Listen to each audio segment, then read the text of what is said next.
Hi everyone, welcome back to the Web3 channel. My name is Zach. In this video, we are looking at some really interesting news regarding a couple being arrested as the government has recovered 3.6 billion USD in stolen Bitcoin. This, if you're wondering, is in reference to the BITFINEX exchange hack. Let's go over what's happening here.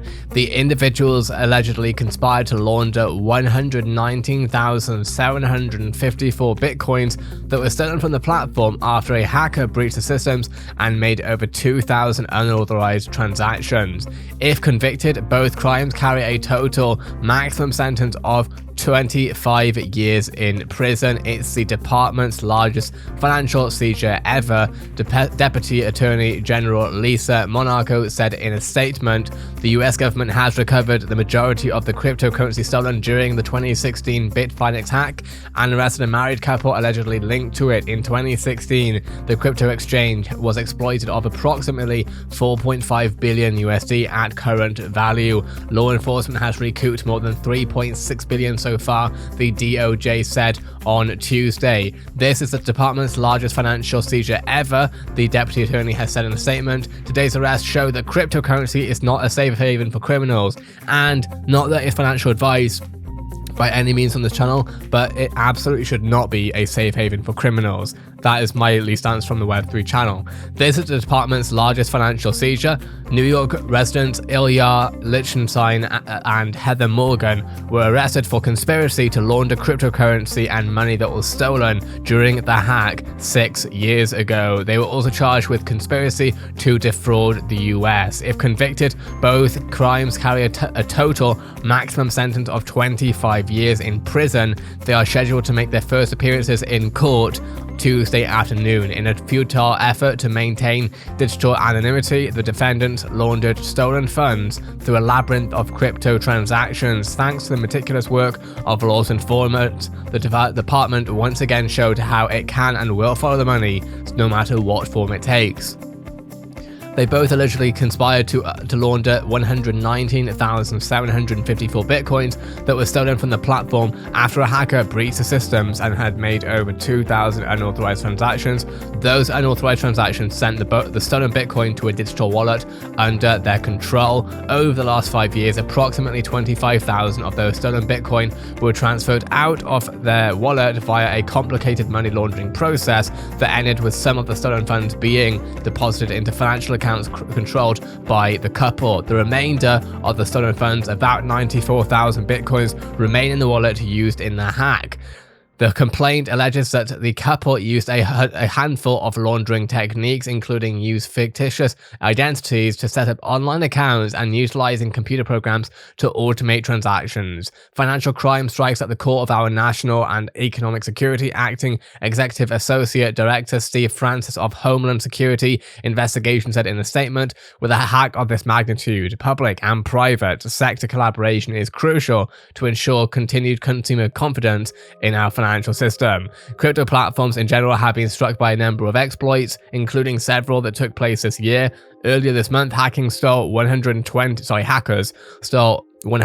Ether, or 320 million USD, from the Wormhole protocol in the second largest DeFi hack to date, which we have covered on this channel. At the end of January, DeFi, decentralized finance protocol, BITFINEX lost millions of dollars to a hack after 206,809 Binance coin, roughly 80 million USD, was stolen. The DOJ was not available for comment. Having said that, let's have a look at the actual official response from the justice.gov website, where we can see what has happened here. You can see here it's the DOJ website. Office of Public Affairs for immediate release. 2 arrested for alleged conspiracy to launder 4.5 billion USD in stolen crypto. The government seized it directly linked to the 2016 hack. 2 individuals were arrested this morning in Manhattan for an alleged conspiracy to launder crypto that was stolen during the 2016 hack. Today's arrest and the department's largest financial seizure ever shows that crypto is not a safe haven, and we have gone through everything else that they have said here. Today, federal law enforcement demonstrates once again that we can follow the money through the blockchain and that we will not allow crypto to be a safe haven for money laundering. The arrests today show that we will take a firm stance against those who allegedly tried to use virtual currencies for criminal purposes. The couple, both of New York, are scheduled to make their initial appearances in federal court today at 3 p.m. in Manhattan. According to court documents, they allegedly conspired to launder the proceeds of all the Bitcoin that was stolen from BITFINEX's platform after a hacker breached the systems and initiated more than 2,000 unauthorized transactions.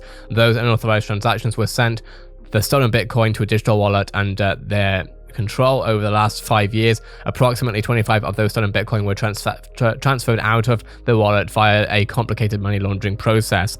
Essentially, a lot of what we're going over here is what we've already seen. After the execution of court-authorized search warrants of online accounts controlled by the couple, special agents obtained access to files within an online account controlled by Liechtenstein.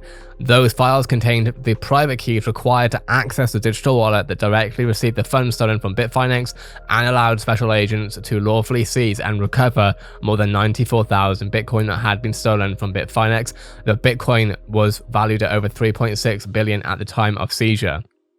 Cryptocurrency and virtual currency exchanges trading it in comprise an expanding part of the US financial system, but digital currency heists executed through complex money laundering schemes could undermine confidence in crypto.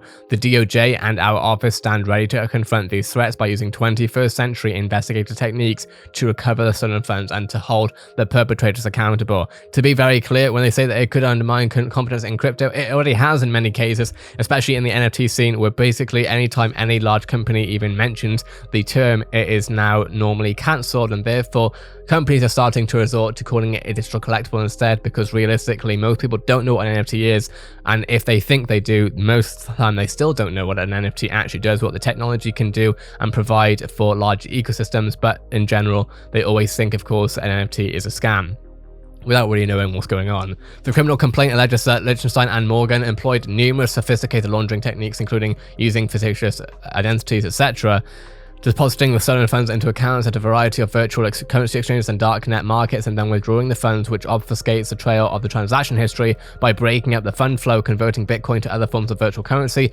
including anonymity, enhanced virtual currency in a practice known as chain hopping, and using US-based business accounts to legitimize their banking activity. In a methodical and calculated scheme, the defendants allegedly laundered and disguised their vast fortune, said Chief Jim Lee of IRS Criminal Investigation. The IRSCI Cybercrimes Unit special agents have once again unraveled a sophisticated laundering technique, enabling them to trace, access, and seize the stolen funds, which has amounted to the largest crypto seizure to date. Crypto criminals, always leave tracks, and today is a reminder that the FBI has the tools to follow the digital trail wherever it may lead. Thanks to the persistent and dedicated work of our FBI investigative teams and the law enforcement partners, we're able to uncover the source of even the most sophisticated schemes and bring justice to those who try to exploit. Financial crime strikes at the core of our etc., and we've basically seen everything there, I think. The couple attempted to subvert legitimate commerce for their own nefarious purposes, operating with perceived anonymity. Today's action demonstrates HSI's commitment. Now, as far as what is going to happen here, the question I think that I've seen some people on Twitter ask specifically is, where does and what happens to the stolen Bitcoin? And I think that is something that would have been really good to see the Justice website actually put out here. And I think that's a question that we also need to learn more about. And once we do find the answer out to that, if we do, of course, Web3 will capture everything happening, because we're talking about seizing it, and that's great. But where will it go now? Because that's 4.5 billion USD. Not a small amount of money. That being said, this is the Web3 channel, covering everything happening in the Web3 space from crypto, NFT, and metaverse news. Have a great day, everyone. I'll see you in the next Web3 video.